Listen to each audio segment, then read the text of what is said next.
Guys,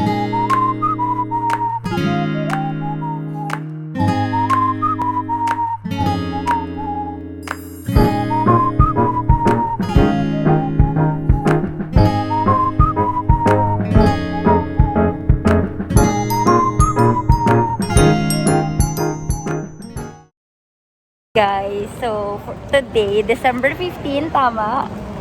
So una, ang gagawin kasi namin, bibili lang kami ng shoes ni Angel. And then, dumaan kami sa Beyond the Box since matagal na ako naghahanap ng iPad 9th Gen. And finally, ngayon kasi may stock sila, nag-arrive ngayon. Meron silang stock, sis! Hindi ko alam, gagastos tayo ng malaki for today. Yung shopping namin ngayon, iba. Tingnan mo yung sapatos niya. See? Ha? Yung sapatos mo. Taray. Gastos ng sapatos, 10.5. Ano yun? Guys, may pambili na tayo. Ito na yung pambili natin ng iPad 9th Gen. So, yan. Papunta na kami sa Beyond the Box. Hindi ko expect na mag-vlog ako ngayon. Pero i-insert ko lang tong clip na to sa unboxing. Excited ka ba for me? iPad ko. Baka naman. Ayun na. It's my turn mag-Christmas na. Kaya nga. So, ito yung gift ko sa sarili ko before mag-end yung year. And yeah, finally, alam ko pag straight cash, 5% discount. Pag debit naman, 3%.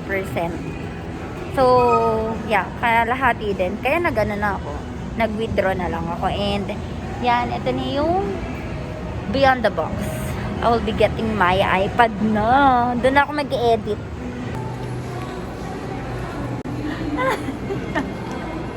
A few moments later. Hi guys! You know what? I'm so happy because nakuha ko na yung iPad 9th Gen.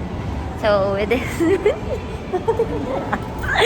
So, actually, hindi siya, hindi paper bag yung binigay sa akin, kundi tote bag. Uniqlo siya na tote bag, pero beyond the bag, yung nakalagay. And this is for free. Ang dami ko na mabit-bit. Ito na guys, so, yeah, it's so dun na deserve ko to. Huwag gumastos ka ng malaki. Sabi mo, deserve mo to. Pinaghirapan mo to. Napuyat ka din. So, ayan. Super saya ako. Tapos, panoorin nyo na lang yung unboxing, ha? So, let's go! Kakain na muna kami. Tomorrow.